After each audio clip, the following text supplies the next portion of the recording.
Hello students, welcome to my YouTube channel basic class. मैं विभू मिश्रा एक बार फिर से आपको क्लास 9th का मैथ्स वन में आज हम चैप्टर नंबर 1 में वीडियो 2 देखने वाले हैं। मैथ्स फर्स्ट का चैप्टर 1। पिछले वीडियो में हमने 1.1 का सारा सवाल लगा लिया था, तो चैप्टर 1 का आज हम 1.2 का सारा सवाल सॉल्व करने वाले हैं। तो पहले हम चैप्टर 2 में कुछ बातें हैं जो बतानी है, जैसे समुच्चय के प्रकार क्या होते हैं, सम समुच्चय क्या होता है, इन सबको समझ लेंगे। उसके बाद 1.2 के सवालों को हल करेंगे।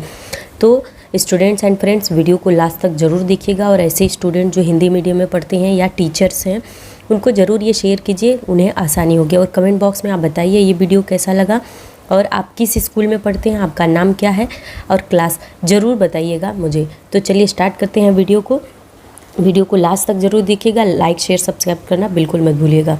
तो समुच्चय के आज हम प्रकार पढ़ेंगे। तो देखिए, समुच्चय के प्रकार। तो आज हम समुच्चय के प्रकार में देखिए, मुख्य रूप से समुच्चय 4 प्रकार का होता है। कितने प्रकार का होता है? 4 प्रकार का। तो यहाँ पे पहला जो है समुच्चय का प्रकार, जिसे बोलते हैं एकल समुच्चय। हिंदी में क्या बोलते हैं? एकल समुच्चय। और इसी को इंग्लिश में बोलते हैं एकल सिंगलेटन सेट्स। तो एकल समुच्चय किसे कहते हैं?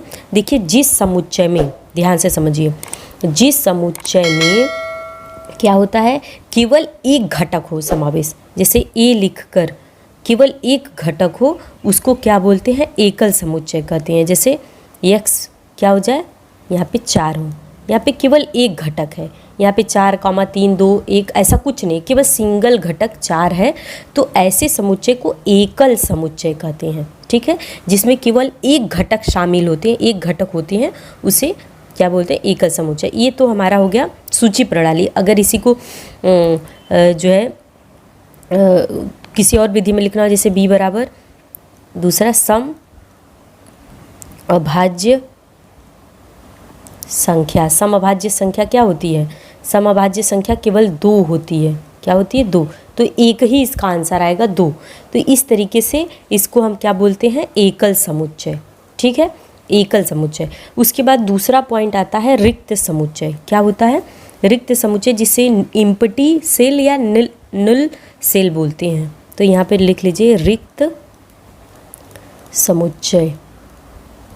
रिक्त समुच्चय में देखिए, ऐसे जिस समुच्चय में एक भी घटक ना हो, मतलब कि रिक्त समुच्चय कहते हैं। मतलब इसको एक बार ध्यान से समझिए कि जिस समुच्चय में एक भी घटक ना हो, जैसे कोई समुच्चय दे दिया कि 2 से 3 के बीच की संख्या लिखिए, 2 से 3 के बीच की पूर्ण संख्या लिखिए, ठीक है, या फिर सम अभाज्य संख्या लिखिए, तो वहाँ पे क्या हो जाएगा? वहाँ पे कुछ नहीं होता है। जैसे b यहाँ पे बराबर क्या हो गया? x, जो कि x कोई सम अभाज्य संख्या है, कोई सम अभाज्य संख्या है, ब्रैकेट क्लोज।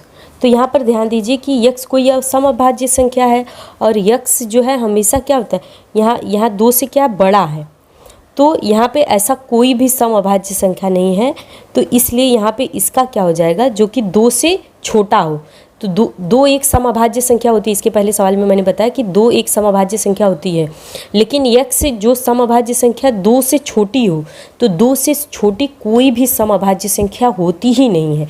तो इसको हम दर्शाएंगे b इज इक्वल टू, ऐसे लिख सकते हैं, b is equal to bracket धन कोष्टक बनाकर ऐसे खाली रख देंगे, मतलब इसमें कुछ नहीं है, ये नील है, रिक्त समुच्चय। रिक्त मतलब खाली जगह, रिक्त जगह। या फिर इसको हम लिख सकते हैं, या फिर हम इसको ऐसे लिख सकते हैं, b इक्वल टू फाई। इस तरीके से भी दिखा सकते हैं। इसका मतलब भी रिक्त समुच्चय होता है। इसको फाई बोलते हैं, फाई अंग्रेजी वर्ड है ये। ठीक है, उसके बाद तीसरा समुच्चय, तीसरा प्रकार आता है। समुच्चय के प्रकार में जो तीसरा टाइप आता है उसको बोलते हैं परिमिति समुच्चय, मतलब फाइनाइट समुच्चय। अनंत समुच्चय, अरे परिमिति मतलब अनंत नहीं, परिमिति जो निश्चित हो। अभी मैं बताती हूँ, परिमिति समुच्चय तो परिमिति समुच्चय क्या होता है, जिसे फाइनाइट समुच्चय कहते हैं। मतलब जो समुच्चय रिक्त हो या जिस समुच्चय के घटकों की संख्या सीमित हो, मतलब हम घटकों को गिन कर बता सकते हैं, तो ऐसे समुच्चय को परिमिति समुच्चय कहते हैं। जैसे उदाहरण देख ले सी, जिसमें देखिए सी जो कि यक्स क्या है, यक्स क्या है, 1 से 20 के मध्य आने वाली सम संख्या, 1 से 20 के मध्य आने वाली सम संख्या। तो अब यहाँ पर देखिए ये क्या है, 1 से 20, सी बराबर क्या लिखेंगे, सी बराबर 1 से 20 के बीच मध्य सम संख्या क्या होती है, 2 होती है, 4 होती है, 6 होती है, 8 होती है सम संख्या। ठीक है, तो सम संख्या यही होती है क्लोज।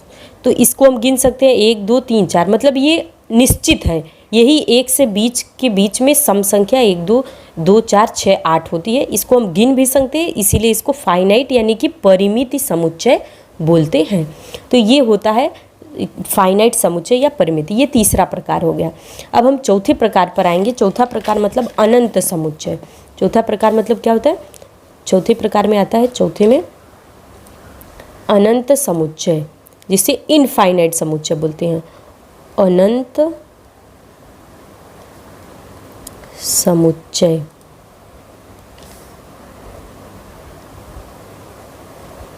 अनंत समुच्चय को इंग्लिश में इनफाइनाइट, मतलब जिस समुच्चय के घटकों की संख्या अनंत हो, जिसे गिनकर बताया ना जा सके, बहुत ज़्यादा संख्या हो। जैसे एग्जाम्पल ले लो अनंत इनफाइनाइट में कि डी बराबर क्या हो, कोई समुच्चय यन घटक है जिसमें जो कि यन कोई प्राकृतिक संख्या है। तो प्राकृत संख्या क्या होती है, अनंत होती है। प्राकृतिक संख्या क्या होती है, अनंत होती है, 1 2 1 से लेके 100 से भी ज़्यादा। तो इसको हम गिन कर बता नहीं सकते, तो ऐसे समुच्चय को अनंत समुच्चय बोलते हैं। देखिए परिमिति समय जो निश्चित होती है, जिसे गिना जा सकता है, लेकिन अनंत समुच्चय जिसे गिना नहीं जा सकता है। जैसे यहाँ पर क्या है, या फिर कोई हम नंबर ले ले, जैसे ई इज इक्वल टू क्या हो गया, कोई भी नंबर 2 4 6 8 ऐसे ऐसे करके यहाँ पे बंद कर दे।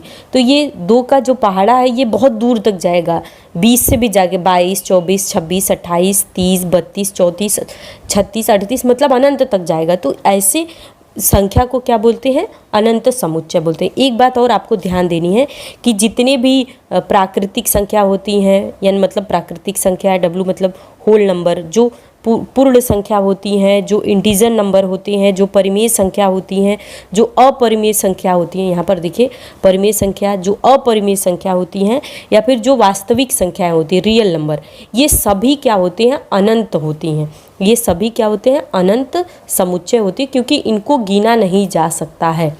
तो इन सभी नंबरों को अगर हम लिखते हैं, नेचुरल नंबर, प्राकृतिक संख्या, पूर्ण संख्या, पूर्ण प्राकृतिक संख्या मतलब इंटीजर नंबर, परिमेय संख्या, अपरिमेय संख्या, वास्तविक संख्या, ये सारे क्या होते हैं, अनंत संख्या, अनंत समुच्चय होते हैं। तो आई होप आपको समुच्चय के चारों प्रकार के बारे में और समुच्चय जो है उसके उदाहरण के बारे में समझ में आ गया होगा। अब हम आते हैं सम समुच्चय किसे कहते हैं, इक्वल सेट। क्या होता है, सम समुच्चय।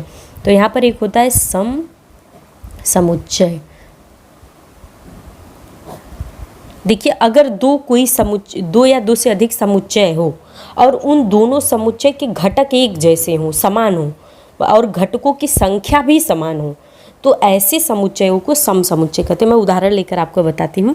जैसे कि कोई एक समुच्चय दे दिया A 2 6 4 1, ठीक है, और कोई घटक B दे दिया है और B में भी दे दिया 1 2 4 6।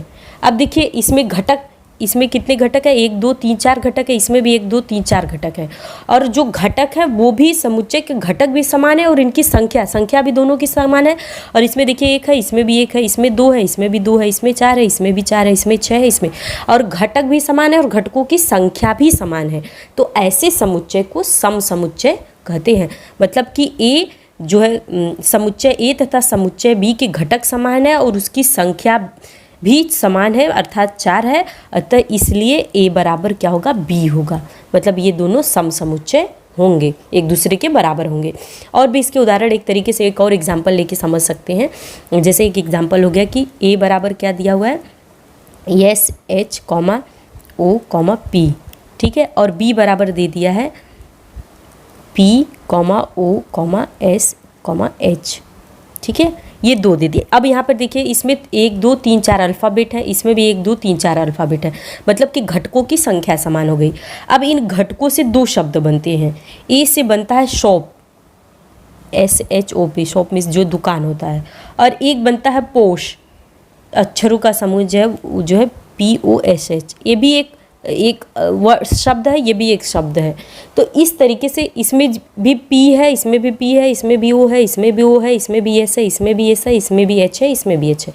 तो इसमें घटकों की संख्या और घटक भी समान है, सभी घटक और संख्या दोनों समान है, इसलिए A और B ए समुच्चय एक दूसरे के क्या होंगे, सम समुच्चय यानी इक्वल सेट्स कहलाएंगे।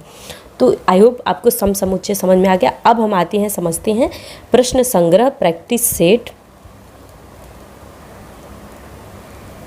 1.2, इसके बारे में देखते हैं। प्रैक्टिस सेट 1.2 में क्या दिया है, पहला सवाल, बुक आपके सामने होना चाहिए, पेज नंबर 6-7 पर ये सवाल दिया गया है। पहला सवाल में दिया है कि निम्नलिखित में से कौन से समुच्चय सम समुच्चय है और कौन से नहीं है। मतलब सवाल दिया है जो मैंने अभी आपको बताया है सम समुच्चय के बारे में, पहचानना है और लिखना है और क्यों नहीं है। जैसे पहला दिया है ए, पहला प्रॉब्लम दिया है x जो कि 3x - 1 बराबर 2 है, ठीक है, और b दिया है, b बराबर क्या दिया हुआ है, b x जो कि x एक प्राकृतिक संख्या है, जो एक क्या है, प्राकृतिक या प्राकृत संख्या है, जो न तो भाज्य है और न अभाज्य है, संख्या जो न भाज्य है और न अभाज्य है, ठीक है। तो ये हो गया। और सी, एक इसी में एक और 3 सवाल दिया है और तीनों को हमें तुलना करनी है, कंपेयर करना है कि कौन सा सम समुच्चय है। यहाँ पे तीसरा दिया है कि x is the belong to n, मतलब प्राकृतिक संख्या, और x इज़ लेस देन 2, मतलब जो x है वो 2 से छोटा है। तो अब तीनों का देखिए हमें निष्कर्ष निकालना है, इसमें समुच्चय और सम समुच्चय। तो इसमें हल हम स्पष्टीकरण करेंगे इसके हल में। तो देखिए सवाल तो देख लीजिए आपने, अब यहाँ पर इसका आंसर देखिए। जो पहला दिया है a इज इक्वल टू, एक एक करके मैं बता रही हूँ, वीडियो लंबा जरूर जाएगा लेकिन लास्ट तक देखिएगा आप। तो a इज इक्वल टू क्या दिया है, x स्लैश जो कि 3x - 1 इज इक्वल टू 2 दिया है। तो हम क्या करेंगे, इसलिए 3x - 1 इज इक्वल टू 2, ये -2 जब बराबर के इधर आएगा तो हो जाएगा 3x इज इक्वल टू 2 + 1। तो x इज इक्वल 3x बराबर क्या हो जाएगा, 2 1 3 हो गया। अब x बराबर क्या हो गया, 3/3, तो 3 3 से कैंसिल हो गई, तो x का मान कितना आएगा, x बराबर 1 आ जाएगा, ठीक है। यानी कि a जो हमारा है वो किसके बराबर है, a बराबर 1, ठीक है, पहला आ गया। अब b वाला जो दिया है, b वाले सवाल में मैंने अभी जो सवाल लिखा कि x एक प्राकृतिक संख्या है जो न तो भाज्य है और न अभाज्य है। तो जो प्राकृतिक x, प्राकृतिक संख्या केवल एक ही है जो कि प्राकृतिक भी संख्या है, न तो जो भाज्य हो और न ही अभाज्य हो। तो इसका आंसर यही होगा, ठीक है। और तीसरा दिया है कि c इज इक्वल टू, ये क्या है, एक पूर्ण संख्या है, प्राकृतिक संख्या जो 2 से छोटा है। तो 2 से छोटा प्राकृतिक संख्या 1 होता है, मतलब c का मान भी 1 आया, b का मान भी 1 आया और a का मान, तीनों का मान 1 आया। तो यानी कि क्योंकि 2 से छोटी कोई प्राकृतिक संख्या क्या होती है, 1 ही होती है, और 1 जो है एकमात्र ऐसा प्राकृतिक संख्या है जो न तो भाज्य होती है और न ही अभाज्य होती है। b वाला ये हो गया। तो इससे हमें ये समझ में आता है कि समुच्चय a, समुच्चय b और समुच्चय c ये तीनों एक दूसरे के क्या हैं, सम समुच्चय हैं। तो समुच्चय a, उत्तर में लिखेंगे समुच्चय a बराबर समुच्चय b बराबर समुच्चय c, तीनों एक दूसरे के, आप लिख लेंगे, तीनों एक दूसरे के सम समुच्चय है या तीनों परस्पर सम समुच्चय हैं। तो ये पहला सवाल हो गया। दूसरा सवाल दिया हुआ है, देखिए आपके प्रैक्टिस सेट 1.2 में कि क्या ए और बी सम समुच्चय है, कारण सहित लिखिए। तो सवाल ए बराबर दिया है, ए बराबर है सम संख्या, ए बराबर सम संख्या जो अभाज्य संख्या भी है, जो अभाज्य संख्या भी है, ठीक है। और b बराबर जो दिया हुआ है x 7x - 1 = 13। तो हम b को पहले हल करेंगे तो 7x - 1 = 13, 13। तो ये -1 इधर आएगा तो 7x बराबर 13, -1 है तो +1 हो जाएगा, बराबर के इधर आने के बाद क्या हो जाता है, प्लस हो जाता है। तो ये -1 उठ के जब इधर आया तो 13 धन 1 हो गया। तो x बराबर 7x बराबर क्या हो जाएगा, 13 1 14 हो जाएगा। तो x बराबर 14 बटा, ये जब बराबर के इधर आ जाएगा तो बटे में हो जाएगा। तो 7 7 1 कम 7 7 दूनी 14। तो x का मान क्या हो जाएगा, x बराबर क्या हो जाएगा, 2 हो जाएगा, ठीक है। तो यहाँ पर x का मान कितना आ गया, 2। और यहाँ पे पहले सवाल में क्या बोल रहा है कि सम संख्या जो अभाज्य भी हो। तो यहाँ पे इस a बराबर क्या होता है, 2 एकमात्र ऐसा सम संख्या है, a बराबर क्या हो जाएगा, 2 मात्र एक ऐसा सम संख्या है जो क्या होता है, सम संख्या होता है और अभाज्य भी होता है। तो a का 2 हो गया और b का भी अभी हमने निकाला है, b का मान भी कितना आया है, 2 आया है। यानी कि ये क्या है, समुच्चय a तथा b एक दूसरे के सम समुच्चय है। तो समुच्चय a बराबर समुच्चय b, मतलब समुच्चय a और b क्या है, एक दूसरे के सम समुच्चय हैं। तो आई होप आपको इतना समझ में आ गया। अब आते हैं तीसरे सवाल पर। तीसरे सवाल में क्या दिया हुआ है, तीसरे प्रॉब्लम में दिया हुआ है कि रिक्त समुच्चय निम्नलिखित में से कौन से रिक्त समुच्चय है, कारण सहित लिखिए। तो रिक्त समुच्चय में पहला वाला पहले प्रॉब्लम देखिए, a जिसमें क्या है, ये गुणवर्णन विधि से x/x 0 से छोटी प्राकृतिक संख्या, सवाल में दिया है 0 से छोटी प्राकृत संख्या। तो 0 से छोटी प्राकृतिक संख्या क्या होती है, सबसे छोटी प्राकृतिक संख्या 1 होती है और 0 से छोटी कोई प्राकृतिक संख्या नहीं होती है। तो ये इसको खाली स्थान छोड़ेंगे या इसको फाई लिख देंगे, ये रिक्त समुच्चय है। इसमें बोला है कि कौन सा रिक्त समुच्चय हमें पहचानना है। तो हमने पहचान लिया, ये ए वाला जो सवाल पहला जो दिया है वो रिक्त समुच्चय है, क्योंकि 0 से कोई छोटी प्राकृतिक संख्या नहीं होती है और जो प्राकृतिक संख्या नहीं होती वहाँ पर रिक्त स्थान छोड़ देते हैं। उसके बाद बी दूसरा दिया है, मतलब दूसरे प्रॉब्लम में दिया हुआ है बी = क्या दिया है, x/x² = 0। तो जब x का वर्ग जो कि 0 के बराबर है तो x बराबर कितना आएगा, x का मान 0 आएगा। तो इसलिए b बराबर क्या आ जाएगा, इसका b का घटक समुच्चय हो जाएगा 0, यानी कि ये रिक्त समुच्चय नहीं है। यहाँ पे लिखेंगे रिक्त समुच्चय है, रिक्त समुच्चय है, और पहले वाले में, और दूसरे में लिखेंगे रिक्त समुच्चय नहीं है, ठीक है। एक रिक्त समुच्चय है और एक रिक्त समुच्चय नहीं है।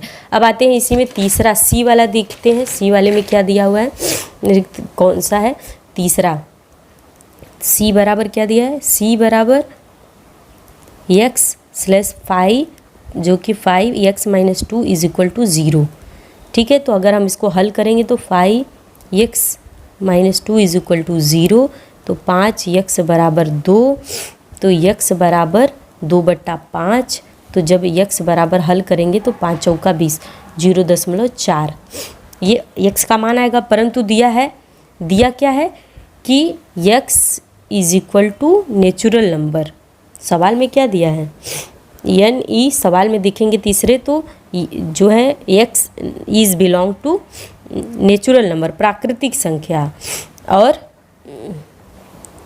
0.4 होती है ये इंटीजर नंबर होती है, प्राकृतिक संख्या नहीं होती है। तो यहाँ पे x is not equal to n, यहाँ पे इसको 0.4 प्राकृतिक संख्या नहीं होती, इसलिए c = 5, ये खाली, मतलब कि समुच्चय सी रिक्त समुच्चय है। ये प्राकृतिक संख्या, सॉरी आप देख नहीं पाए, यक्स जो है वो प्राकृतिक संख्या है, 0.4 ये प्राकृतिक संख्या के बराबर नहीं होती है। यहाँ पे सवाल में बराबर दिया हुआ है, तो यहाँ पे ये रिक्त स्थान हो जाएगा, तो ये रिक्त समुच्चय। ओवरऑल कहने का मतलब है कि सवाल में दिया है यक्स जो है वो प्राकृतिक संख्या के बराबर है, लेकिन 0.4 कोई प्राकृतिक संख्या नहीं होती है, तो 0.4 is not equal to natural number, इसलिए यह रिक्त समुच्चय है। ठीक है, इसके बाद हम आते हैं चौथे सवाल पर। चौथा और आखिरी सवाल है जो इस प्रश्न संग्रह का। इसमें क्या देखें, निम्नलिखित में से कौन से समुच्चय परिमिति तथा कौन से अनंत है, कारण सहित स्पष्ट करो। पहला सवाल है हमें परिमिति मतलब कि फाइनाइट और इनफाइनाइट समुच्चय को पहचाना है। तो a is equal to X, जो कि x is less than 10, x प्राकृतिक संख्या है, x प्राकृत संख्या दिया हुआ है, ये सवाल में दिया है। तो हमें इसका आंसर जब करना होगा तो यहाँ पे क्या दिया है, इसको जब हल करें तो a इज इक्वल टू क्या होता है, x प्राकृतिक संख्या 1 2 3 डैश डैश डैश 9 तक क्या होती है, प्राकृतिक संख्या है।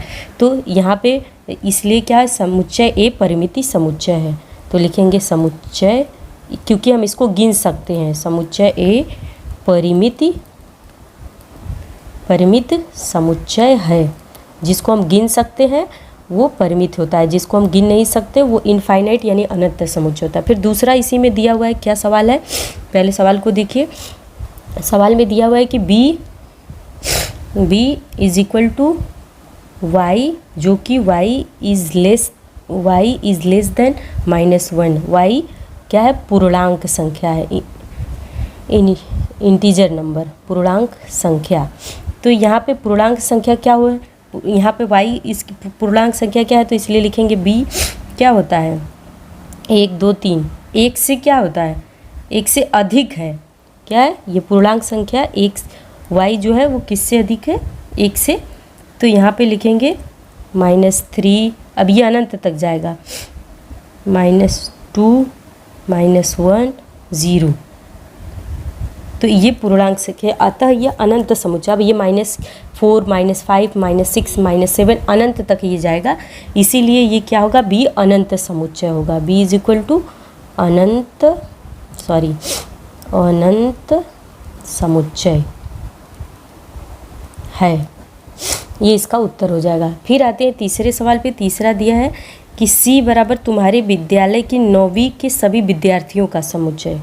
सवाल में दिया है तुम्हारे विद्यार्थी के 9वीं के सभी विद्यार्थियों का समुच्चय, तो हम सभी विद्यार्थियों को गिन कर बता सकते हैं। जैसे 9वीं में कितने विद्यार्थी होंगे, 50 होंगे, 60 होंगे, 56 होंगे, कुछ तो होंगे, रजिस्टर पे जितना नाम होगा उसको हम गिन सकते हैं, यानी कि यह परिमिति समुच्चय है, परिमित समुच्चय है, विद्यार्थियों को हम गिन सकते हैं, सवाल बुक में दिया हुआ है, आप देख सकते हैं। फिर चौथा दिया तुम्हारे गांव के निवासियों का समुच्चय, तो ये भी गांव के निवासियों, इन्हें गिनकर बताना पॉसिबल है, तो गांव के निवासियों के समुच्चय हम क्या कर सकते हैं, गिनकर बता सकते हैं। तो ये चौथा भी क्या होगा, परिमिति समुच्चय होगा, मतलब जो निश्चित होगा, परिमिति समुच्चय है। फिर पांचवा दिया है कि प्रयोगशाला के उपकरणों का समुच्चय, तो प्रयोगशाला में हमारे लैब में कितने उपकरण होते हैं हम उसको गिनकर बता सकते हैं, कोई चीज़ अनंत नहीं है तो उसको भी हम गिन के बता सकते हैं, तो ये भी हमारा क्या होगा, परिमिति समुच्चय होगा, मतलब पांचवा भी परिमित समुच्चय है। उसके बाद छठवां सवाल दिया पूर्ण संख्याओं का समुच्चय। तो देखिए पूर्ण संख्याओं का समुच्चय मतलब होल नंबर, मैंने आपको बताया था इसके पहले वाले वीडियो में कि पूर्ण संख्या W इज इक्वल टू, जो कि 0 से स्टार्ट होता है, 1 2 3 डैट अनंत तक जाता है, तो ये क्या होगा, अनंत समुच्चय होगा, यह अनंत समुच्चय है, इस तरीके से होगा। और उसके बाद क्या दिया है, परिमेय संख्याओं का समुच्चय, आगे क्या दिया हुआ है, परिमेय संख्याओं का समुच्चय।